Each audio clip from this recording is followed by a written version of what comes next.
아멘이십니까? 네. 하나님께 큰 박수로 영광을 올려드리겠습니다. 좋으신 하나님 찬양합니다. 좋으신 하나님, 주님의 사랑은 영원하십니다. 주님의 크신 사랑, 걱정, 근심 사랑입니다. 온 마음 다해 감사와 찬양 드립니다. 좋으신 하나님, 좋으신 하나님 인자와 참이 영원히 좋으신 하나님 인자와 참이 영원히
아버지 사랑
우리 처음부터 끝까지 한 목소리로 같이 읽죠. 시작. 태초에 말씀이 계시니라. 이 말씀이 하나님과 함께 계셨으니 이 말씀은 곧 하나님이시니라. 그가 태초에 하나님과 함께 계셨고 만물이 그로 말미암아 지은 바 되었으니 지은 것이 하나도 그가 없이는 된 것이 없느니라. 그 안에 생명이 있었으니 이 생명은 사람들의 빛이라. 빛이 어둠에 비치되 어둠이 깨닫지 못하더라. 하나님께로서 보내심을 받은 사람이 있으니 그 이름은 요한이라. 그가 증언하러 왔으니 곧 빛에 대하여 증언하고 모든 사람이 자기로 말미암아 믿게 하려 함이라. 그는 이 빛이 아니요 이 빛에 대하여 증언하러 온 자라. 참빛 곧 세상에 와서 각 사람에게 비추는 빛이 있었나니 그가 세상에 계셨으며 세상은 그로 말미암아 지은 바 되었으되 세상이 그를 알지 못하였고 자기 땅에 오매 자기 백성이 영접하지 아니하였으나 영접하는 자 곧 그 이름을 믿는 자들에게는 하나님의 자녀가 되는 권세를 주셨으니 이는 혈통으로나 육정으로나 사람의 뜻으로 나지 아니하고 오직 하나님께로부터 난 자들이니라. 아멘. 하나님의 말씀입니다. 우리는 예수님은 어떤 분이신가? 다시 복음으로 Jesus Again 이 시리즈로 하나님의 말씀을 계속 보고 있는데요. 우리 지지난주에는 세 가지 대답을 하나님께로부터 들었습니다. 1장 1절과 3절을 같이 읽을까요? 시작. 태초에 말씀이 계시니라. 이 말씀이 하나님과 함께 계셨으니 이 말씀은 곧 하나님이시니라. 만물이 그로 말미암아 지은 바 되었으니 지은 것이 하나도 그가 없이는 된 것이 없느니라. 아멘. 그러므로 여기에 나타나신 예수님의 모습은 첫째, 태초부터 계신 하나님이시다. 둘째, 말씀 즉 로고스이신 하나님이시다. 셋째, 우주를 만드신 창조주 하나님이시다. 이 세 가지를 우리가 그냥 들으면 또 그냥 들을 수 있는데 조금만 더 깊이 생각해 보면 태초부터 계셨다. 온 우주를 창조하셨다. 로고스이시다. 그런데 하나님이시다. 세 가지 모두 인간의 이해를 아득히 넘어섭니다. 과학이 계속 발전한다고는 하지만 제 생각엔 과학이 아무리 발전해도 지금보다 수백 배, 수천 배, 수만 배 발전을 한다고 해도 사람들이 태초에 대해서 이해할 것 같지는 않아요. 그리고 창조에 대해서 그 깊은 메커니즘과 어떤 이해를 사람들이 할 수 있을 것 같지는 않습니다. 사실은 사람이 하나님은 둘째치고 사람에 대해서도 잘 모르고요. 그리고 심지어 자기 자신에 대해서도 잘 모릅니다. 그래서 여러분 저를 한번 따라서 해주십시오. 사람은 하나님께 여쭤봐야 한다. 사람은 내가 어떻게 살아야 되는지, 제가 누군지, 저 사람은 어떤 사람인지 하나님께 계속 물어봐야 됩니다. 내 마음대로 살면 안 돼요. 요즘 우리가 잠언을 계속 묵상하고 있는데 잠언 전체가 31장이더라고요. 그리고 구절수를 제가 세지는 않았습니다. 누가 세놓았어요. 915절에 해당되는 긴 내용이죠. 그런데 잠언 전체를 그렇게 길게 얘기했지만 사실 한마디잖아요. 하나님께 지혜를 구하라. 하나님께 지혜를 구하라. 여기서 얘기하는 지혜가 여러분 오해하지 마세요. 세상 살아가는 지혜가 아닙니다. 하나님을 아는 것을 얘기하죠. 영적인 지혜입니다. 그리고 또 잠언에서 지혜를 얘기할 때 꼭 사람을 이렇게 지칭하듯이 얘기해요. 지혜 보고 오라고 얘기하고 지혜께서 우리를 부르신다고 얘기하죠. 지혜와 함께 가자. 그러니까 지혜는 인포메이션이 아니에요. 정보가 아니에요. 예수님 자신을 이야기합니다. 구약에 계시됐던 예수님. 누군가 잠언이 이것이 이게 31장이라는 것에 좀 의미가 있다. 하루에 한 장씩 읽으면 한 달에 다 읽을 수 있죠. 그래서 매일 한 장씩 읽어서 한 달이 되듯이 지혜는 매일 구해야 한다. 그러므로 예수님도 매일 만나야 됩니다. 믿으십니까? 예수님을 매일 만나야 돼요. 그리고 저는 이것이 믿음이라고 생각합니다. 어떤 분이 저에게 목사님 저는 주일에 힘을 얻어서 일주일을 삽니다. 이런 얘기를 하시는 분이 있으세요. 저는 주일에 힘을 얻어서 일주일을 삽니다. 좋은 말인데 사실은 저는 이 말을 그렇게 좋아하지 않습니다. 밥은 매일 먹잖아요, 우리가. 그리고 공기는 매 순간 마시잖아요. 그런데 예수님은 주일에 한 번만 보면 됩니까? 예수님도 우리가 매일 만나야 됩니다. 왜 그렇죠? 예수님이 살아계시기 때문입니다. 믿음이 단순히 그냥 성경을 많이 아는 것이 만약에 믿음이라면 많이 연구해서 박사가 되었으면 구약학 박사, 신약학 박사가 되었으면 믿음 충분하다라고 얘기할 수 있죠. 몇 년 열심히 공부하면 믿음을 졸업했다라고도 표현할 수 있겠죠? 아닙니다. 믿음은 살아계신 예수님과 함께하는 신혼여행 같은 거예요. 여러분 신혼여행 갔다 온 기억이 생생하시죠? 어떤 어리석은 신부가 있었는데 신혼여행을 가서 신랑을 호텔에 두고 남자 사람 친구를 만나러 갔습니다. 불륜은 아니에요. 신랑을 호텔에 두고 남자 사람 친구를 만나러 갔어요. 아침 일찍 나갔다가 저녁에 돌아왔습니다. 신랑은 호텔에서 외로이. 이 신부가 이렇게 생각합니다. 신랑은 내 말이라면 다 들어주고 이해심도 많은 분이니까 괜찮겠지. 그리고 이제 결혼했으니까 평생 볼 텐데 무슨 문제가 있을까? 라고 생각하면서 철없이 나가서 하루 종일 놀다가 들어왔어요. 신랑의 마음이 어떨까요? 저는 믿음이 그리스도인들이 교회 안에서 신앙생활하면서 이런 실수를 가끔 한다고 생각합니다. 여러분 잘 생각하십시오. 믿음은 예수님을 좋아하는 것입니다. 보고 싶어 하는 거예요. 예수님을 막 사랑하는 거예요. 그래서 내 생각보다 사랑하는 예수님의 말씀을 더 중요하게 생각하는 것입니다. 그래서 아까의 그 어리석은 신부가 정말로 신랑을 사랑하고 그 신랑을 보고 싶어하는 그 마음이었다면 신랑을 귀히 여기고 내 마음대로 하지 말고 물어봤어야 돼요. 나 오늘 남자 사람 친구 보러 나가도 돼? 허락해주는 신랑이 있을지 모르겠습니다만. 그리고 신랑과 함께 시간을 보내는 겁니다. 이렇게 말 안 하는 거예요. 아니, 지금 이분과 내가 수년 동안 거의 매일 데이트를 했는데, 이제 결혼까지 했는데, 나 신랑 다 알아. 이제 결혼도 했으니까 조금 우리 거리를 둡시다. 이만하면 좀 충분합니다. 라고 말하지 않는 것입니다. 믿음은 예수님을 더 좋아하는 것입니다. 내가 먹고 싶어 하는 것보다, 보고 싶어 하는 것보다, 내가 즐기는 취미보다, 그 어떤 사람보다 예수님을 더 좋아합니다. 여러분 한번 대답해 보십시오. 예수님을 가장 좋아하세요? 좋아하세요? 예수님 하면 너무 좋아요? 친구가 엄청 맛있는 음식 차려놓고 오라고 해도 예수님과의 교제가 아직 안 끝나면 안 가고 그래요?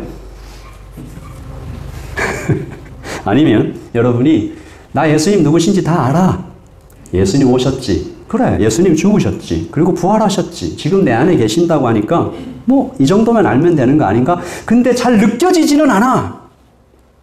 내가 예수님과 매일매일 동행하면서 살고 있는 것 같지 않아. 근데 나만 그런 거 아니잖아요. 옆에 있는 김 집사 보니까 그런 것 같은데요. 김씨성을 가진 집사님들 저를 용서하십시오. 옆에 있는 김 집사 보니까 그런 것 같은데 딱 이렇게 신앙생활 하는 거 아니에요? 우리 교회 안에, 여러분 한번 떠올려 보세요. 우리 교회 안에 정말로 매일 매 순간 예수님과 진하게 사랑을 나누는 것 같은 분이 누가 있어요? 누가 제일 먼저 떠올라요? 저 말고. 우리 교회 안에 매일 매 순간 저분은 정말 주님과 진하게 사랑을 나누고 그렇게 살아가는 것 같다. 문순이 권사님. 문순이 권사님. 네. 이렇게 너무 크게 발표 안 하시죠? 우리에게 그런 분이 있어요. 오늘 우리가 그래서 그 예수님과 함께 동행하는, 더 사랑하고, 더 보고 싶고, 예수님 너무 보고 싶어요. 근데 이 땅에서 우리가 그렇게 안 하면 천국 가서 그게 천국 맞을까요? 찬양하는 것도 좀 지겹고, 말씀을 읽었는데 별로 기쁘지 않고, 예수님을 만나는 것이 내 인생의 큰 어떤 기쁨이 아니면 우리 천국 가서 예수님과 영원히 살아야 돼요. 그 예수님이, 그 천국이 기쁠까? 여러분, 천국 생각하면 마음이 막 뜨겁고 좋고 그렇죠? 네.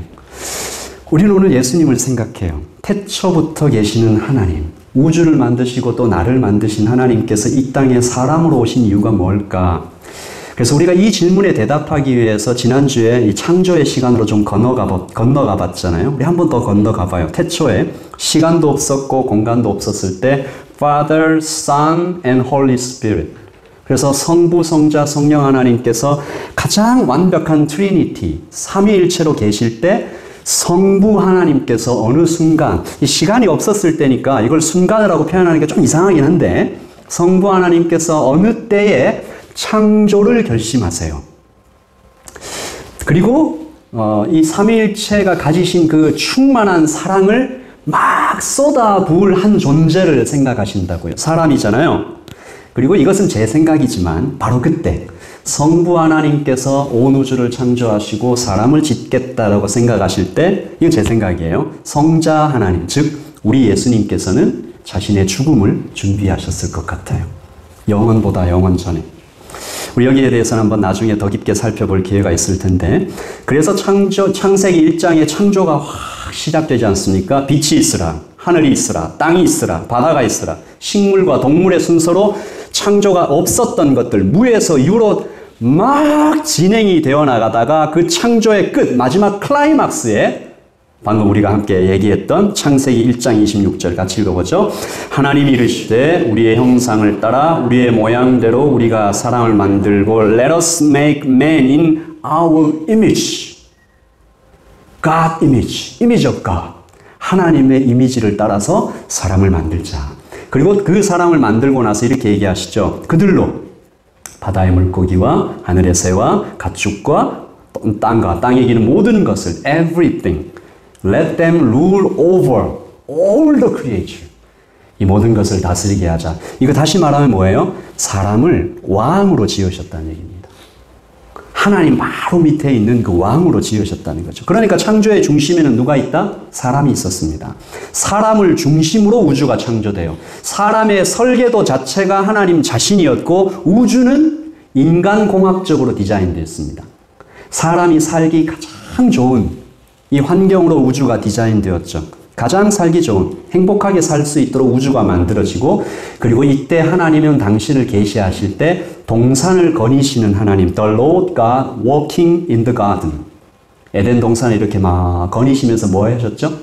사람하고 산책하시고, 사람하고 이야기하시고, 그러니까 사람에게 좋은 것을 주시고, 그렇게 에덴에서 사람과 하나님은 교제를 나누시면서 너무 좋아하시는 그 교제 가운데 하나님께서 사람에게 기가 막히게 좋은 선물 하나를 주셨어요. 그게 뭐예요?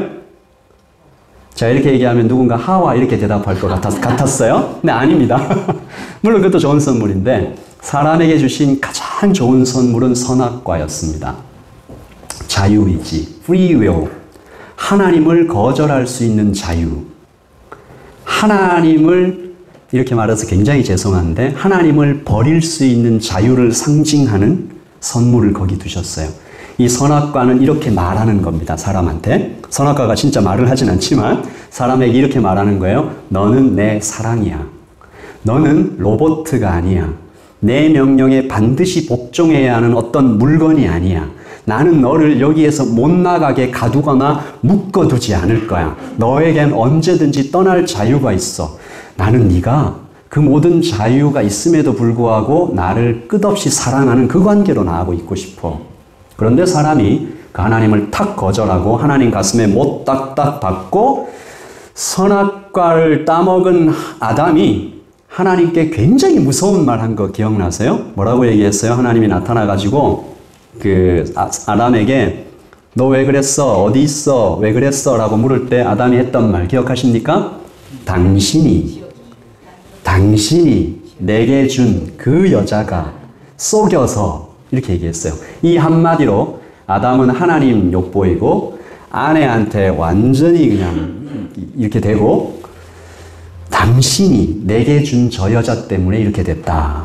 그래서 그때부터 사람의 슬픈 역사가 확 시작되는데요. 구약 성경에 보면 한 선지자가 나타납니다. 그 한 선지자의 굉장히 슬픈 이야기가 기록되어 있는데 호세아서 1장 2절입니다. 같이 읽어보죠. 시작. 여호와께서 호세아에게 이르시되 너는 가서 음란한 여자를 맞이하여 음란한 자식들을 낳으라. 하나님께서 한 총각한테, 경건한 총각한테 가서 너는 결혼을 하는데 창녀랑 결혼해라. 그 동네에서 다 소문난 고멜이라는 창녀랑 결혼해라. 그 결혼해요. 근데 그 고멜이라는 여인이 호세아가 와서 참 나 같은 창녀와 결혼해 주니까 너무 고마워서 잘 사나요? 안 그래요. 결혼하자마자 바람 펴요. 바람 피고 나가서 막 다른 남자 만나고 심지어 아기를 낳은 다음에도 그래요. 성경에 굉장히 구체적으로 기록하고 있죠. 이 사람이 아이 다 낳고 몸만 좀 추스리고 난 다음에 다시 화장하고 이렇게 나와요. 다시 화장하고 남자를 찾아서 그 남자의 얼굴이 아른거려 이러면서 집을 떠나가요. 근데 그 남자한테도 버림받잖아요. 그래서 하나님께서 호세아에게 뭐라고 명령합니까? 호세아야, 너 그 고멜 안 되겠다. 버려라. 내가 좀 미안하다. 내가 너한테 못할 짓을 했다. 이렇게 얘기 안 하시고 너의 아내를 데려와라. 호세아서 3장 1절입니다. 이스라엘 자손이 다른 신을 섬기고 건포도 과자를 즐길지라도 여호와가 그들을 사랑하나니 너는, 같이 읽읍시다. 너는 또 가서 타인의 사랑을 받아 음녀가 된 그 여자를 사랑하라. 가서 데려와라. 사랑해라. 너를 버리고 딴 남자 찾아간 그 여자를 사랑해라. 다시 데려와라. 여러분, 호세아라는 사람 이름의 뜻이 예수님과 같아요. 구원입니다. 사람이 하나님을 따라 다른 것들을 막 찾아다니는 것이 노골적으로 다른 남자를 찾아가는 신부랑 똑같다. 우리 사람이 하나님을 떠나는 것이 간음하는 것이랑 똑같다. 제가 참 좋아하는 찬양 사역자 한 분이 이 고멜을 주제로 곡을 하나 썼는데 가사 중에 계속 반복되는 문장이 하나 있습니다. 당신은 참 바보요.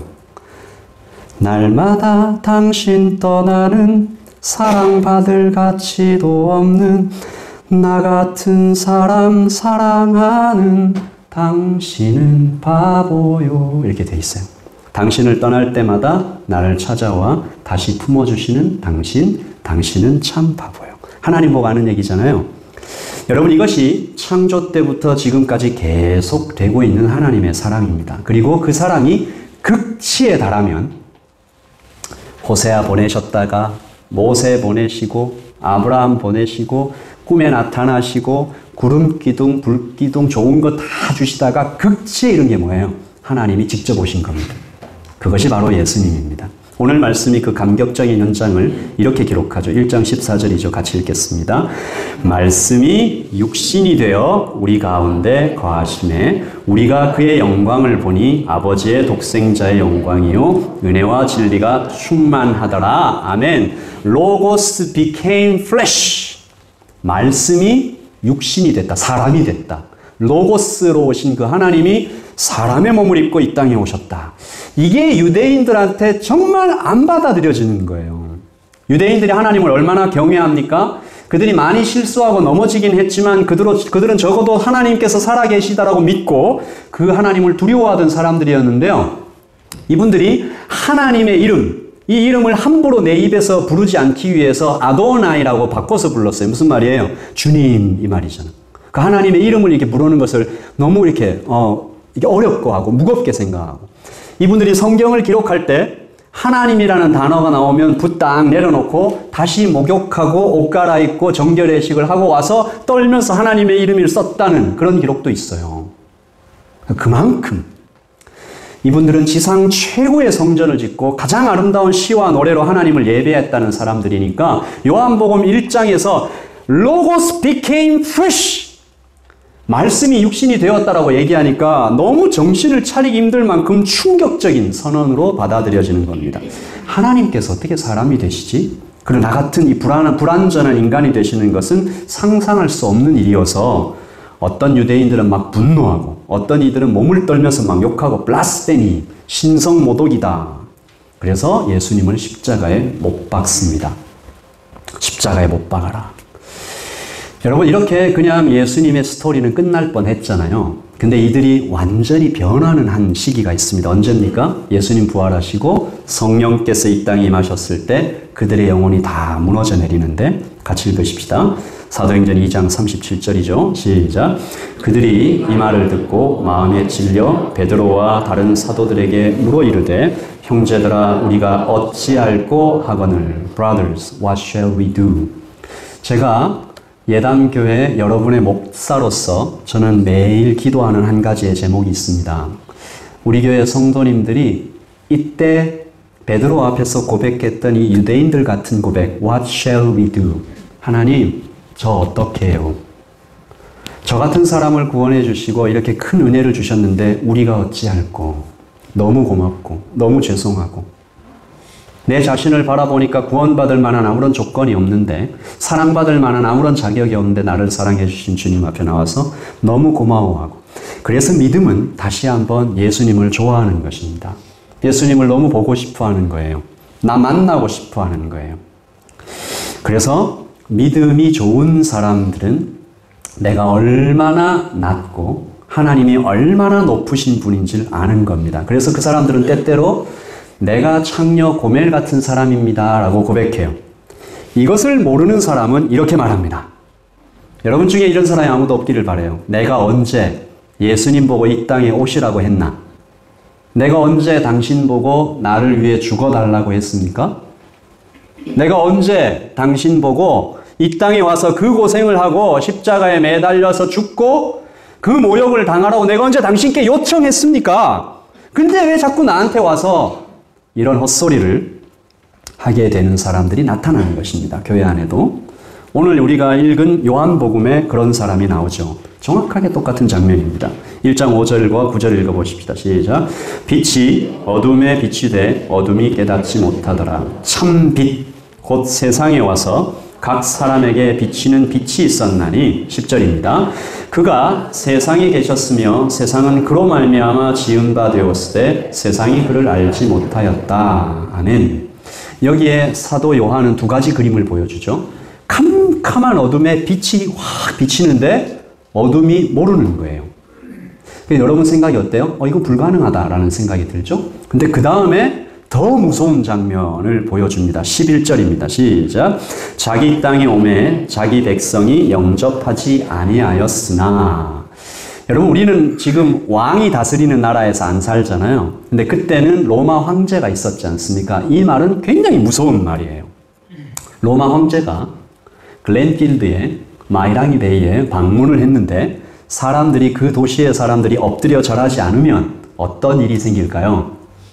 로마의 황제가 자기 도시에 자기 땅에 왔는데 실제로 어떤 황제는 자기를 영접하지 않고 자신을 방해하고 자신에게 저항했던 유대 백성들을 길들이기 위해서 십자가의 길을 만들기도 했습니다. 십자가의 길. 예루살렘으로 들어오는 길가에 2,000개의 십자가를 세워서 저항하는 유대 백성 2,000명을 매달아서 죽여 그 본보기로 삼았던. 여러분 꼭 왕국까지 생각 안 해봐도 우리 사회에서도 그 회사에서 사장님만 와도 막 회사가 흔들리잖아요. 뉴질랜드에 한국의 그 뉴질랜드 대사관 이렇게 일하시는 얘기 들어보면 한국에서 좀 높은 분들 와도 막 난리가 난다고 하더라고요. 군대 다녀오신 분들은 사단장님 오시면 이렇게 산을 깎고 막 이런 얘기도. 오늘 말씀은 우리에게 물은 거예요. 예수님이 어떤 분이신데 빛이 왔는데 어둠이 깨닫지 못할까? 물리학에서 보면 포텐셜 에너지라는 말이 있습니다. 위치 에너지. 이 위치 에너지는 무게와 중력과 높이를 구하면 그 값을 계산할 수 있습니다. 이 되게 어려운 말로 막 써놨죠. 근데 그렇지 않습니다. 그 다음 그림 볼까요? 이거 보면 금방 알 수 있죠. 아이가 뛰어내릴 때 높으면 높을수록 그 아이가 무거우면 무거울수록 아빠 배는 아픕니다. 에너지가 커지죠. 여러분에게 한번 질문해 볼게요. 예수님은 얼마나 높으신 분일까요? 또 얼마나 무거운 분일까요? 예수님께서 하늘 보좌를 버리고 이 땅에 내려오실 때 얼마나 큰 에너지가 발생했을까요? 그런데 왜 세상은 깨닫지 못했을까요? 아무 일도 없는 것처럼 몇 가지 일은 있긴 있었어요. 특별한 별이 뜨고 동방박사와 목자들이 와서 경배하고. 그런데 팔레스타인의 일부 지역을 제외하고는 전 세계 어디에서도 지구 외 어느 지역에서도 하나님께서 이 땅에 내려오신 것을 눈치채지 못했어요. 어떻게 이런 일이 생기지? 그 어마어마한 분이 그 무게로 그 에너지로 이 땅에 내려오셨는데, 그리고 그 다음에는 더 이상한 일도 일어나요. 실제로 오신 그분을 욕하고 때리고 침뱉고 십자가에 못 박아 죽여요. 제가 지난주에 이렇게 우리 청년들도 신방하고 우리 목사님, 집사님들도 신방할 때 한 경찰을 제가 만나서 신방을 해. 저희 교회 교인은 아닌데 그런 얘기를 하더라고요. 경찰이 범인들을 검거할 때 교인들이 자기에게 행하는 폭력 중에 제일 싫어하는 게 침 뱉는 거래요. 이게 주먹으로 맞는 것보다 침 뱉는 게 더 막 화가 난다고 하더라고요. 예수님을 욕하고 침 뱉고 십자가에 못 박혀 죽여버립니다. 그러므로 우리는 하나님께서 이 땅에 오신 사건보다 사실은 더 큰 사건은 요한복음 1장 5절과 11절에 나타난 얻어맞는 하나님. 이 얻어맞는 하나님에 대한 이미지입니다. 십자가 사건이죠. 하나님께서 얼마나 겸손해지셔야, 얼마나 자신을 낮추셔야 하나님이 얻어맞는 하나님의 이미지로 나타날까? 구약의 선지자 스가랴가 이 사건을 가리켜 겸손이라는 단어로 표현하죠. 보라, 내 왕이 오시는데 그는 공의로우신데 구원을 베푸신데 같이 읽어볼까요? 겸손하셔서 나귀를 타시나니 나귀의 작은 것 곧 나귀 새끼니라. 여러분, 어떤 사람이 이렇게 합니까? 엄청난 힘을 가지고 있는데 문을 두드려요. 문을 부수고 들어갈 수 있어요. 그런데 그 안에 있는 사람이 문을 열어줄 때까지 계속 기다리면서 문 두드리는 사람이 누구예요? 보통 아빠, 엄마가 그렇게 하죠. 이렇게 두드리면서 문 좀 열어라. 죽여버린다 이렇게 안 하고 문 좀 열어라. 열어봐 얘야. 열어줄 때까지. 힘이 있지만 품에 안고 그 갓난아기를 조심조심 까치발로 걷는 사람은 어머님들입니다. 부모들이죠. 6.25 사변 때 아주 추운 겨울날 자식에게 자기 옷을 다 벗어서 입혀주고 얼어 죽은 어머니의 이야기를 여러분은 들어보셨을 것입니다. 그래서 세상에 있는 사랑 중에 가장 진하고 무거운 사랑은 어머니의 사랑이라고 하시죠. 그런데 우리 예수님의 사랑이 그 사랑을 아득히 뛰어넘는 것을 로마서에서 사도가 이렇게 말합니다. 의인을 위하여 죽는 자가 쉽지 않다. 선인을 위하여 용감히 죽는 자가 혹 있긴 하다. 다른 사람을 위해 죽는 사람이 거의 없다라는 것이죠. 찾기 어렵다. 그 믿음 좋았다라고 했던 초대교회 시절에도 많지 않았습니다. 초대교회 때 이 로마가 막 교회들을 엄청 핍박했잖아요. 만약에 우리 교회가, 예담교회가 로마 시대 때 있었던 초대교회다. 근데 우리가 예배를 드리고 있는데 보통 이렇게 집에서 조용할 때 어둡게 문 닫아 걸고 이렇게 막 조심조심 예배 드렸을 거 아닙니까? 근데 저기서 이렇게 문 탁 열고 로마의 군대가 들어왔을 때 누가 제일 먼저 죽었을까요? 누가 잡혀갔을까요? 보통 교회의 리더들이 잡혀갔습니다. 집사와 장로들이, 그리고 그 교회를 담당하고 있던 사도로부터 부탁받은 사람들, 담임 목사와 같은 사람들, 그런 사람들이 대신 죽었습니다. 만약에 우리가 사는 이때에 우리 교회가 핍박이 오면 이 교회에서 누가 제일 먼저 죽어야 될까요? 네, 목사가 제일 먼저 죽고 이승태 목사님 어디가 준비. 그 다음이 누굴까요? 그 다음은 목자들 죽을 준비하십시오. 그렇게 의인을 위하여 죽는 자가 쉽지 않다. 의인들이시잖아요. 의인들을 위하여 대신 죽는 사람이 그만큼 쉽지 않았습니다. 그래서 당시 초대교회 때 장로와 집사와 이렇게 직분자를 세울 때는 뽑을 때 대신 죽을 사람들을 뽑았던 거예요. 그래서 그 마음으로 사역을 했었죠. 여러분, 그리고 그 사도 바울이 선인을 위하여 용감히 죽는 사람이 가끔 있다라고 했는데 이것은 이런 그림입니다. 선인, 순수한 영혼을 가진 사람, 아주 맑은 사람, 말하자면 어린아이 같은 아기들이 만약에 아장아장 걸어가고 하임이 왔다 갔다 하는데 하임이가 아장아장 걸어가다가 이 차가 확 와요. 그러면 누가 반사적으로 본능적으로 확 뛰어가서 대신 구하고 죽어요? 하임이 엄마일까 아빠일까? 보통은 어머니들이 그렇게 한다고 해요. 그거는 생각 안 하고 하는 거예요. 그때 내가 그 100m 10초의 속도로 뛰어가서 오른쪽으로 탁 쳐내고 하면 하임이도 살고 나도 살 수 있겠다 계산하면 못 가요. 그것은 본능적으로. 그 말이 이 말이에요. 선인을 위해 용감히 죽는 자가 본능적으로, 반사적으로 죽는 사람이 아주 가끔 있다. 거의 없다는 얘기입니다. 의인을 위하여 죽는 자도 없고 선인을 위하여 죽는 자도 없다. 그런데 사도가 그 다음 말에 뭐라고 그래요? 시작. 우리가 아직 죄인 되었을 때에 그리스도께서 우리를 위하여 죽으심으로 하나님께서 우리에게 대한 자기의 사랑을 확증하셨느니라. 아멘.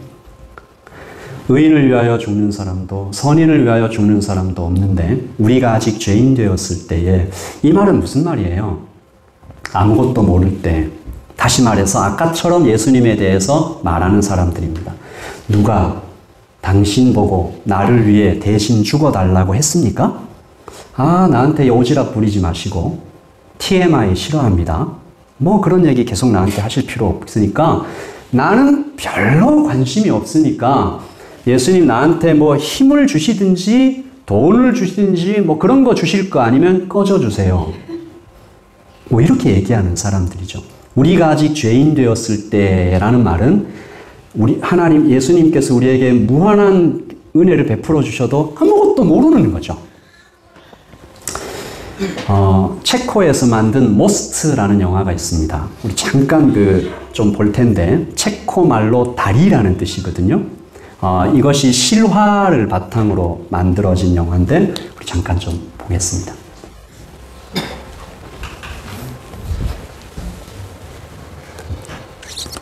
소리를 좀 켜주시죠.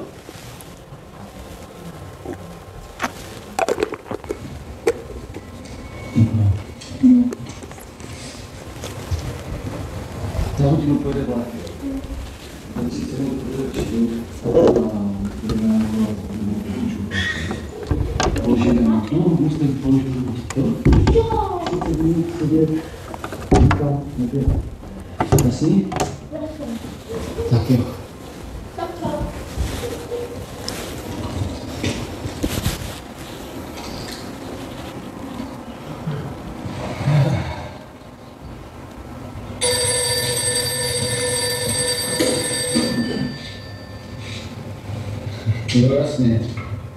Už ho vidím teď už samo. Jo? Ahoj.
남아있는 한 1, 2초 사이에 이제 선택해야 되는 거죠. 다리를 내려서 아들을 죽일 것인가? 내리지 않고 기차 안에 있는 수백 명을 죽게 만들 것인가? 여러분 같으면 어떻게 하실 것 같아요? 이게 이제 아버지와 아들 사이라서 엄마와 아들 그러면 더 애틋할 것 같은데 이런 생각을 하시잖아요. Y 교회에 P 목사라는 목사가 있었습니다. 근데 그 목사가 평소에 딸이 있었으면 막 이런 얘기만 이제 주로 하는 그런 목사였는데 이 목사가 아들과의 사이는 그냥 이렇게 좀 서먹서먹하고 어릴 때 많은 시간을 아들한테 주지 못해서 나이가 커버리니까 더 그렇게 된 거예요. 근데 어느 날 이 아들과 좀 다투는 일이 있어가지고 이 아들하고 좀 사이가 안 좋아지고 근데 그 피 목사가 이런 얘기를 해요. 그 아들이 어느 순간 그 아들과 나와의 관계가 이렇게 탁 끊어지는 것 같을 때 그때 그 피 목사는 실제로 내 팔과 다리가 끊어져 나가는 것 같은 온몸이 막 이렇게 확 찢어져 나가는 것 같은 그런 고통을 느껴요. 그 피 목사가 그 이전에는 이 모스트라는 영화를 보면서 거기까지 생각을 못 했는데 그 아들과의 관계가 끊어지려고 할 때 자기의 몸이 찢겨져 나가는 것 같은 걸 경험하면서 이 아버지의 마음이 좀 이해가 되는 것 같아요. 자, 우리 이 영화 이어지는 부분을 좀 더 보실까요? 아빠는 어떤 선택을 했을까요?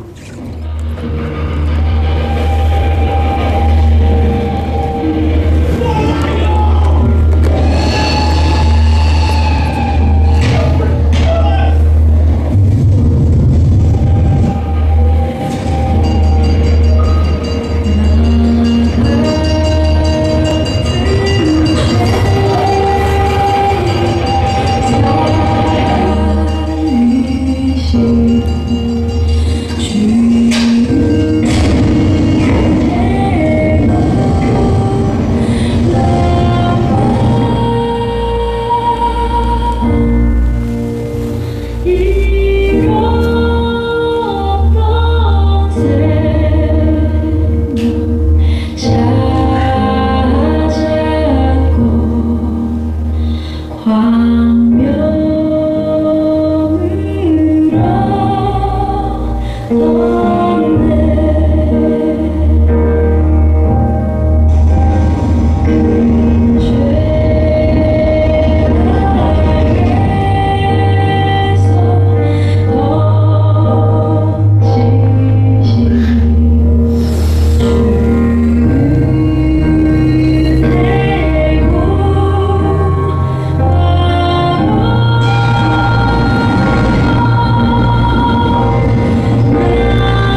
어떤 분이 십자가 사건을 들으면서 하나님께 많이 화를 낸 분이 있습니다.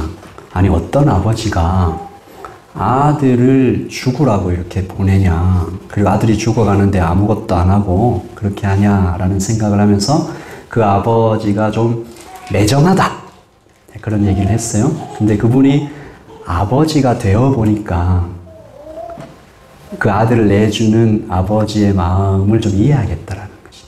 그건 보통의 사랑이 아니라는 거죠.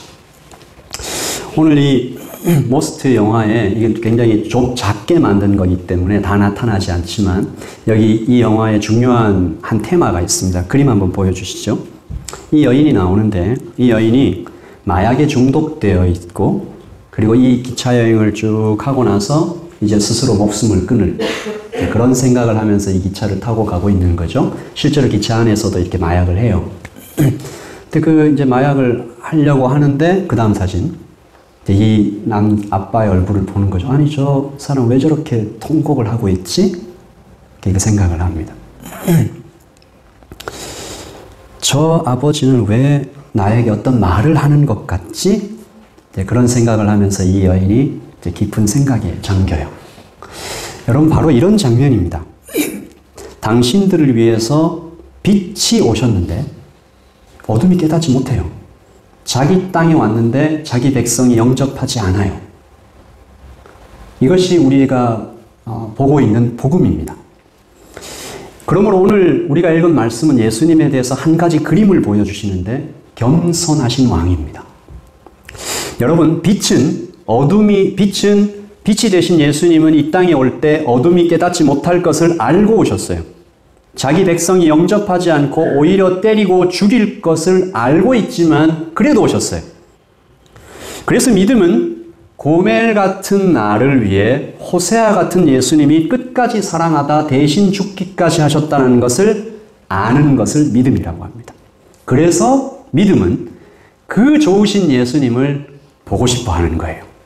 자꾸 사랑하는 거예요. 시간만 나면 만나고 싶어 하는 거예요. 교회에서 예배할 때뿐만이 아니라 일상생활에서도 계속 말하고 싶어 하는 겁니다. 이렇게 예수님에 대해서 알아가고 하다 보면 그 믿음이 점점 자라면 믿음의 사람들이 받는 아주 중요하고 큰 선물 하나가 있는데 내가 누구인지 발견하게 돼요. 우리 말씀 한번 읽어보겠습니다. 스바냐서 3장 17절인데 시작. 너의 하나님 여호와가 너의 가운데 계시니 그는 구원을 베푸실 전능자시라. 그가 너로 말미암아 기쁨을 이기지 못하시며 너를 잠잠히 사랑하시며 너로 말미암아 즐거이 부르며 기뻐하시리라 하리라. He will take great delight. He will rejoice. 그러므로 이 말씀 잘 한번 보세요. 이 말씀에서 나는 누구예요? 하나님이 대신 싸워주시는 사람이에요. 그리고 나는 누구입니까? 내 이름을 부르며 하나님이 막 기뻐 춤을 출 만큼 귀한 사람이에요. 그리고 나를 바라보면서 하나님이 막 노래를 부르세요. 기쁨을 이기지 못하시는. 그러므로 나는 누굽니까? 나는 그저 바라만 보고 있어도 굉장히 사랑스러운 하나님 보시기에 너무 귀한 존재입니다. 나는 하나님의 아들이에요. 나는 하나님의 딸이에요. 여러분, 이것이 진짜 나입니다. 나는 뉴질랜드에 사는 한국인 박성훈이기 이전에, 예단교회 목사이기 이전에, 권민경의 아내이기 전에, 박준의 아빠이기 이전에 나는 겸손하게 오셔서 나를 위해서 대신 죽으신 예수님의 사랑받는 아들입니다. 가장 귀한 존재. 믿음은 그러므로 진짜 나를 발견해 나가는 과정이에요. 그래서 내가 누구인지 환하게 보여주시는 하나님의 빛으로 쑥 들어가는 거예요. 1장 9절입니다. 시작. 참 빛, 곧 세상에 와서 각 사람에게 비추는 빛이 있었나니. 여기서 참 빛이라고 얘기했을 때 the true light, 여기서 참이라고 번역된 알레디노는 사도 요한이 가장 자주 사용했다는 단어인데 거짓의 반대말인 참이라는 뜻도 있지만 불완전한 것을, imperfect한 것을 퍼펙트하게 고쳐준다라는 의미가 있습니다. 여러분, 지금 여러분이 보고 있는 빛은 다 불완전해요. 고장난 상태예요. 우리가 마시고 있는 공기와 우리가 누리고 있는 이 자연과 우리가 관계하고 있는 모든 감정들, 우리가 느끼는 것들은 다 불완전해요. 고장난 것이에요. 여러분, 빛도 그래요. 인간들이 만들어내는 조명도 그렇지만 지금 내려쬐고 있는 태양의 빛도 아주 부족해요. 세상의 빛은 제한적이고 일시적이에요. 이 빛은 마음도 비추지 못하고 영혼도 비추지 못하고 그리고 끊임없이 무언가를 태워야 소비해야만 빛을 내요. 영원할 것 같아 보이는 태양도 수명이 있지요. 그리고 세상의 빛은 강해도 문제가 있고 약해도 문제가 있습니다. 강하면 사람을 상하게 하고 약하면 도움이 되지 않습니다. 이 세상의 모든 것은 그렇게 다 불완전해요. 여러분 믿으십시오. 오직 예수님만이 완전한 빛입니다. 영원한 빛입니다. 이 빛을 만나야 그 빛이 나의 마음도 비추고 영혼도 비추고 그러면 진짜 내가 누구인지 발견해서 헛소리 안 하게 돼요. 나는 이것도 없고 저것도 없고 나는 이렇게 불쌍하고 등등등 비교하지 않게 돼요. 나는 아주 유일하게 너무 사랑받고 있는 하나님이 오셔서 대신 나를 위해 죽어주시기까지 할 만큼 그렇게 귀한 사람이다.